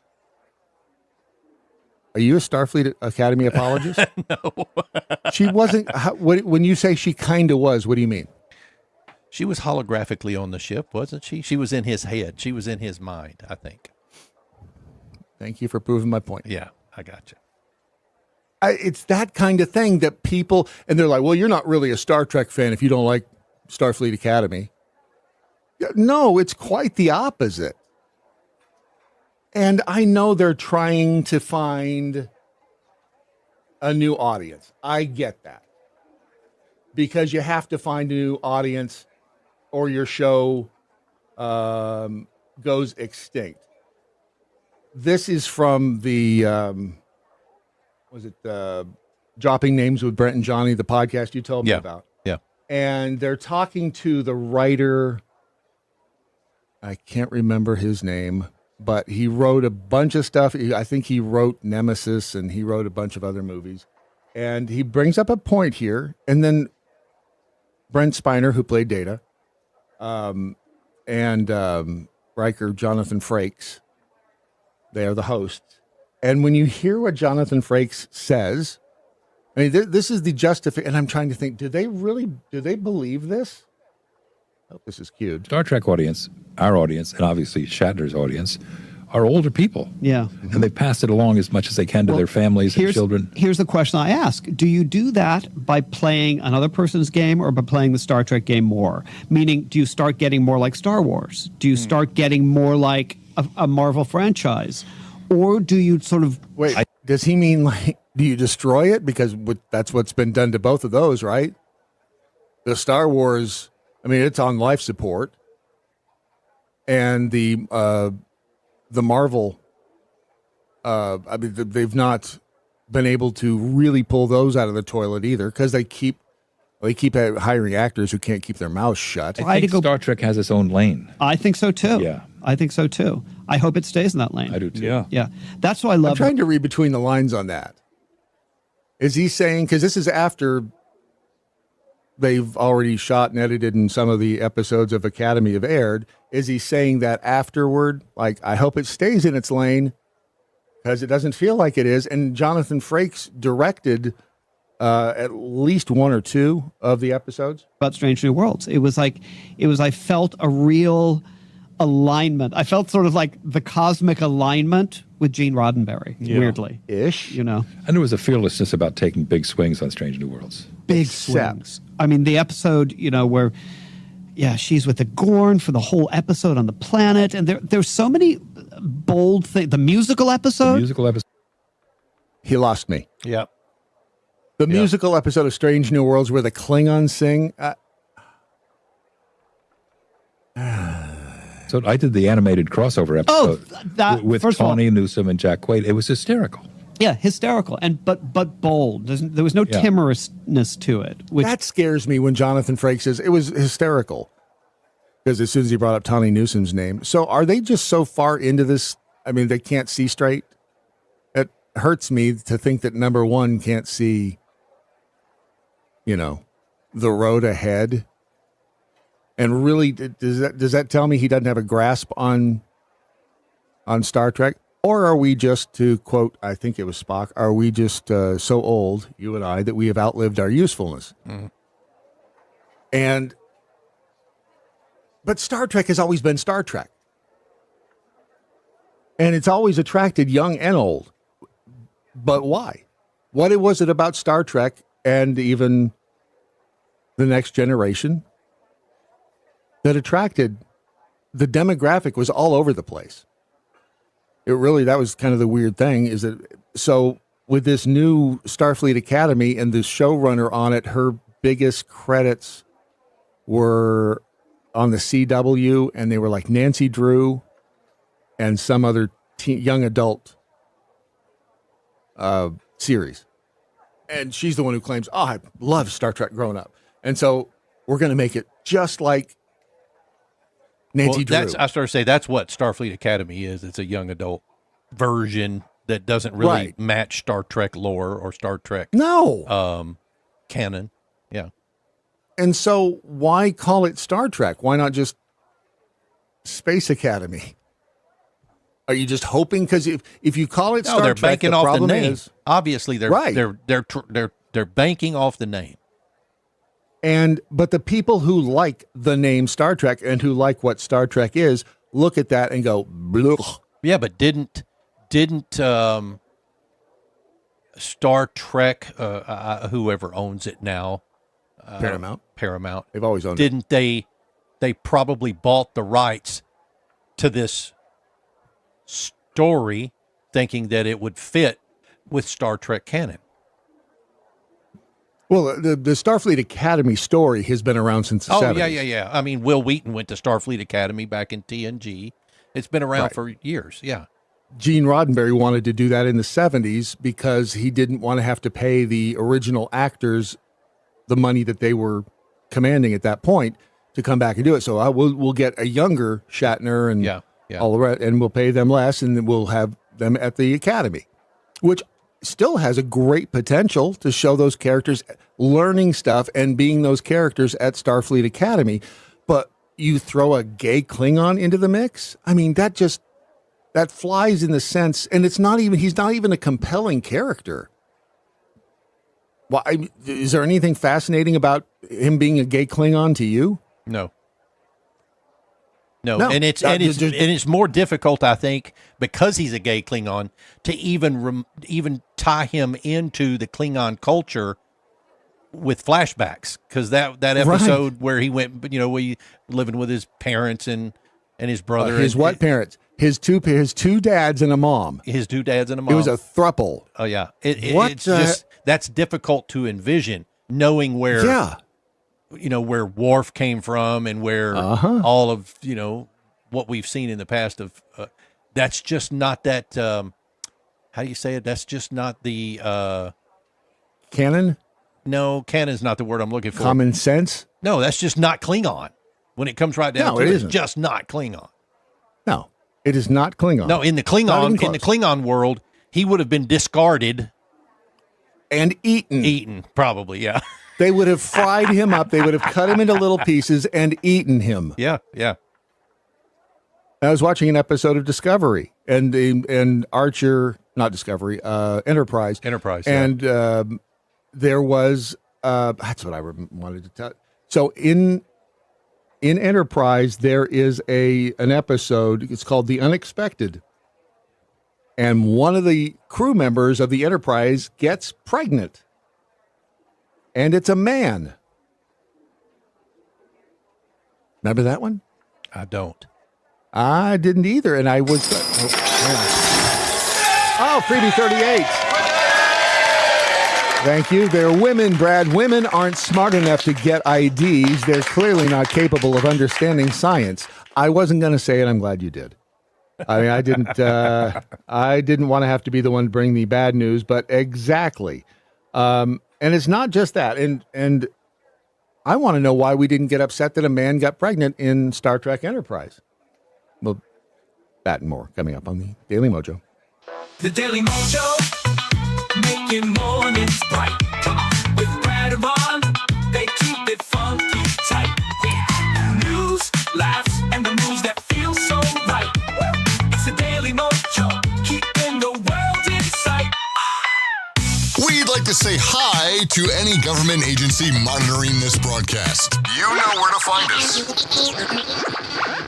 TheDailyMojo.com.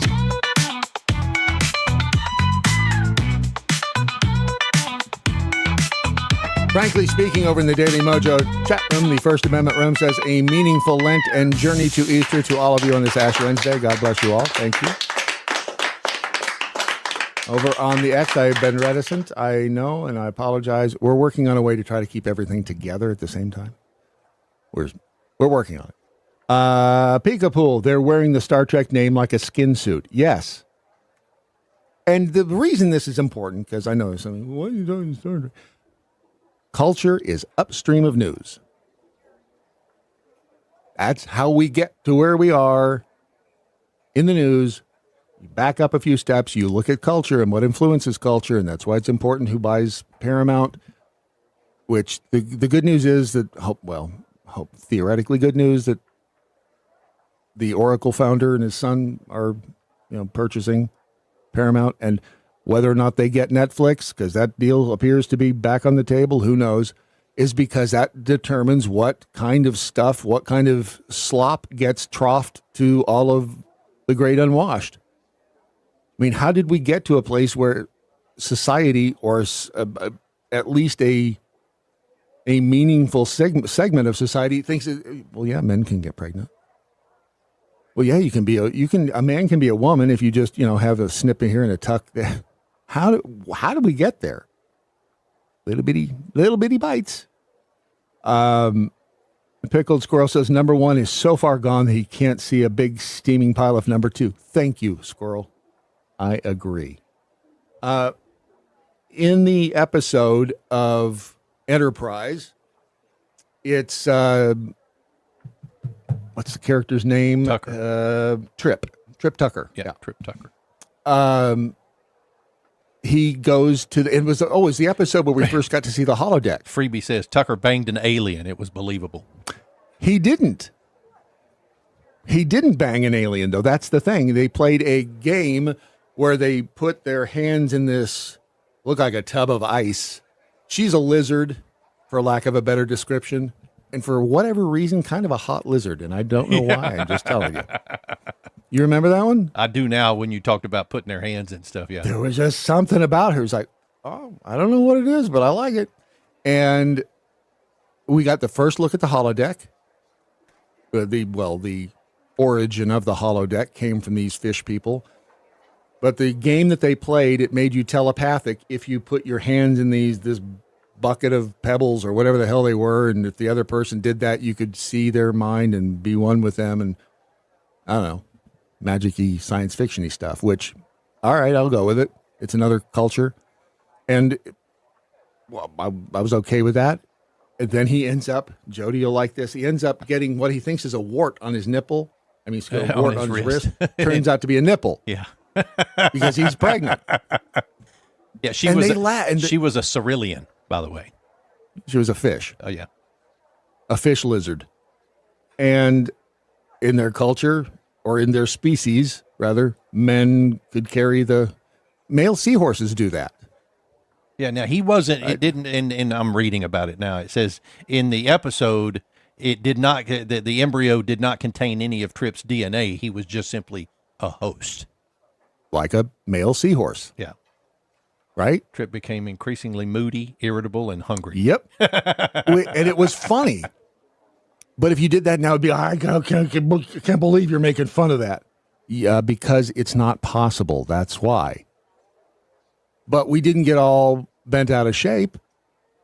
I don't recall a big uproar. Now, Enterprise did not do great in the ratings, and I don't know why, because I kind of liked it, except for the theme song. Yeah, apparently that was the first time on TV that an interspecies pregnancy involving a human male occurred. There you go. When was Enterprise? Early aughts? Mm-hmm. Yeah. Okay. And I thought, why is it that we're not all bent out of shape over that? It's because it wasn't, I'm assuming, or this is my take on it, it was still science down fiction. Our throat. It was still fiction in our minds. Right, back yes, then. yes. Yeah, People weren't it wasn't trying happening in real life. Yeah, people weren't trying to convince us that this was real, which is what's happening now. And yes, and that's what it was, I think, that made the huge difference in that. And it was, was that a mistake to let that go by? Or you can't be showing that. I mean, because that seems silly. And yes, T'Pol was hot, Ewan Guru. Yeah. Oh, yeah. She was smoking. She gave up kind of acting after that, though. she did. Mm-hmm. She married a rich CEO and had pushed a few kidlets out, as she should. That's what Jolene Blaylock. Yep. Jolene Blaylock. Still looks good. She's only like 50 today. She was like a Ute back in that series. But we didn't get all bent out of shape because it wasn't, like you said, they weren't trying to tell us that could happen in real life. It was a story on a science fiction show. It was like, isn't that funny? And imagine if men did get pregnant, because we've often said if men had to get pregnant, the species would die off. Because you want me to push what out of what? No. And now we're being told, no, men can get pregnant. No, they can't. And that's just silly. And then the worst part is you get in trouble for a hate speech if you say that's not possible. That's why it's so crazy. Well, it's because we're letting the inmates run the asylum. And how did we get to that point? Allowing the inmates to run the asylum. But I certainly didn't want the inmates to run the assignment. It's okay. It's okay. We understand. We were compassionate. Yeah. Give them an inch, they'll take all 9. I mean, a mile. And that's sad.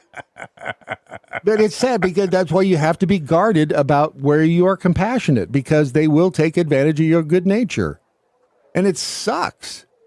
It's why the utopian world of Star Trek can't happen with humans, because there's always somebody out there that's willing to piss in the pie. It sprang from the participation trophy era, I think. Yes, it did. Absolutely did. You think a man can get pregnant? Oh, it's okay. We just, that it's was okay. That was it. Yeah. And there was an interesting piece of trivia I did discover on part of this journey. Will Wheaton, he left Star Trek. And it was because, no one liked him, number one. He showed back up in Picard. He did, but he was just annoying. He was. On The Next Generation. But for whatever reason, Rick Berman wanted him on the show. And I guess there was a reason for it. Will Wheaton had a part. He was cast in a movie that was going to shoot in France. I guess it was going to be a pretty big movie. And at first, Rick Berman said, because they had to go and say, can I have time off to go shoot this movie? Yeah, we're not going to be shooting anything you're in until whatever, week 3 of the series. And Will books it. And then the week before the couple of days before he's supposed to go, they said, no, sorry, you can't go because you're now in this episode. I think it's happened a couple of weeks. So Will had to bow out of the movie. Mm-hmm. And then 2 days before they were to shoot the episode, they wrote him out of the episode. Wow. And it was according to Will Wheaton, it was because Rick Berman didn't want him to get a big head and didn't want him to be a big star and have more power. That's wow. If that's true, that's the story Will Wheaton. Maybe. Yep. And that's how brutal Hollywood is. And I mean, where did we see Will Wheaton first? Was it Stand By Me? Yep. Yeah. And then he also did he got into... And then he got typecasted. Star Trek. Boom. Done. Well, he did a commercial for, do you remember the video toaster? The video toaster, I don't. Yeah. Video toaster is it's like a TriCaster. I think it's called the TriCaster. Now, it's a portable video production board that you can switch on the fly. Yeah. He did a commercial for it, and it wasn't just because they paid him for it. He did it because he was pissed off, and he used it, and he wanted people. Let's see if this is I think this is the actual commercial. Let's see.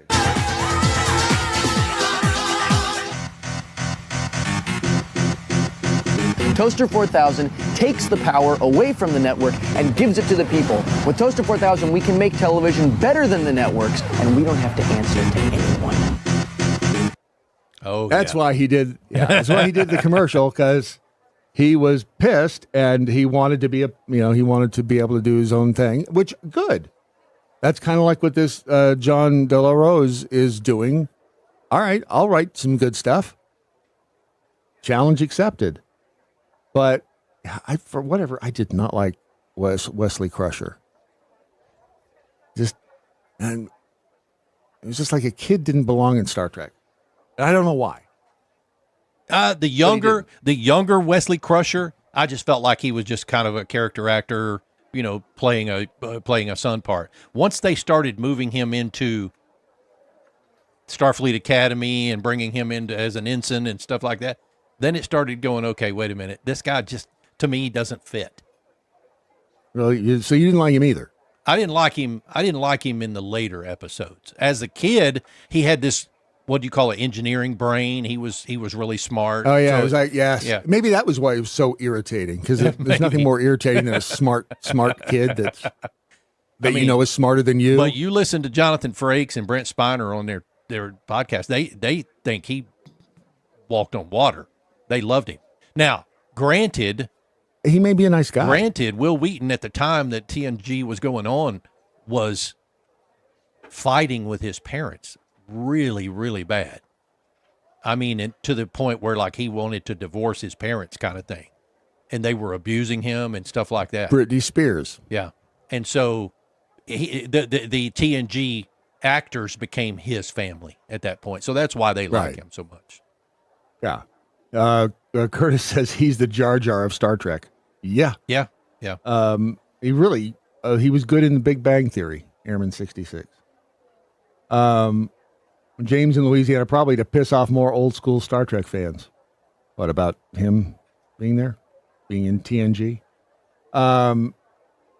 James says he's an asshole in real life. I fully expected somebody to come out with some Star Trek series where Will Wheaton becomes the captain of a ship. I fully expected it, but I don't think that'll ever happen.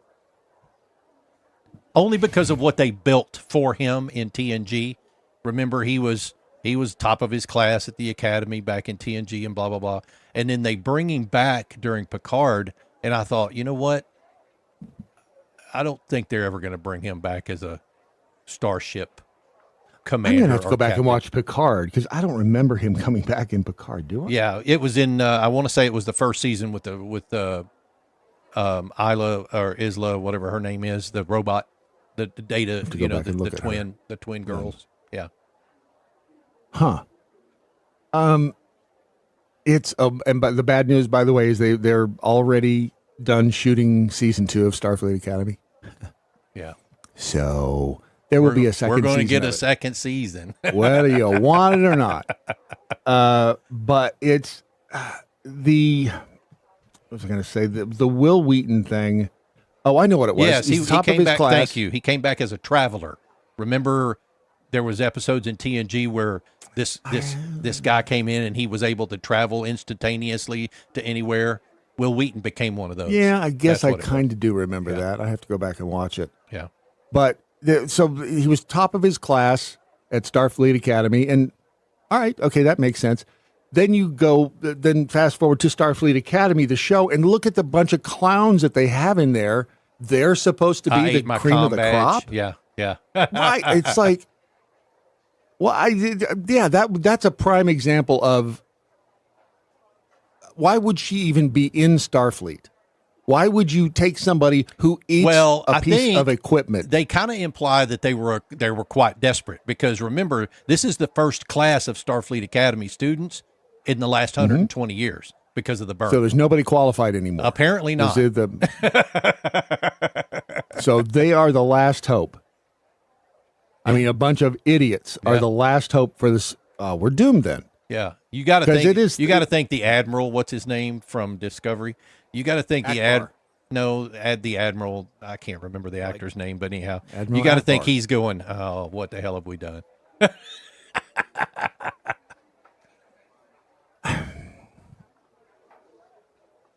Nah, that cannot. That cannot be, because that cannot be the best of the best. It just doesn't work. That doesn't work as a premise. Well, I mean,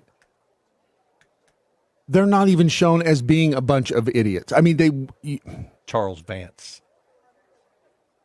Oh no, Oded Fair. That's the admiral's. That's the actor's name that plays the admiral. I'm trying to justify your premise, Charles which, Vance. if I had to justify it some way, I'd say, okay, that. But they don't even qualify as being okay. They're maybe a little wacky and they're not disciplined, but they're they're good. No, they're not even good at what they do. Mm-mm. I mean, she has a panic attack. She eats. I can't get past eats her comm badge. I mean, that's just stupid. That's a stupid thing to write in a script for somebody. How would you eat it? Number one, how would you swallow it? Right? I mean, because that thing's this long and it's metal. How could you even swallow it? It's so funny because it was just a passing comment in the first episode. It was and the doctor even says so soon. It's I so get soon? it. It's Yeah. supposed to be a joke, but it's not a funny because in science fiction, it doesn't. I'm trying to think of an equivalent joke in Star Trek or The Next Generation, because they had jokes, they had funny moments in those shows, but it wasn't something so stupidly ridiculous. It's like Data coming up and go, sorry, I ate my shoe again. Data, you got to stop eating your shoe. I mean, that would, what? Why would you eat your comm badge? And then when she freaked out when she saw the dude dying or getting eaten by the furries, and she starts, panicking. And she take her to, what the hell is she even doing there? If she can't stand, the sight of death is going to be a very bad thing if you're in a space battle. Because guess what? You're going to see some death. That is not a good fit for you. Maybe you go learn to be, work at IHOP. But you're not a good fit here for the academy. And again, it's just them. It's them not taking. We're being lied to. Maybe that's the bottom line. We're being lied to again by all these people who are telling us that we write for this new show, and we loved Star Trek growing up. We watched it all the time. Here, look at what we've done. And you're like, do you even know how to spell Star Trek? And it's why it's so important, because the original Star Trek inspired people to want to go into space. They named this first space shuttle after the Enterprise. It was very influential on society. God help us if this one is. What do you mean it's last call? Yep, that's it. Wade Robinson, send me my $5 back. That is 2 hours of audio deliciousness known as the Daily MoJo for today, Wednesday, Hump Day, Ash Wednesday, the 18th day of February, the year of our Lord 2026, and see if anybody has learned anything other than you should not swallow your comm badge. See here, not my dog.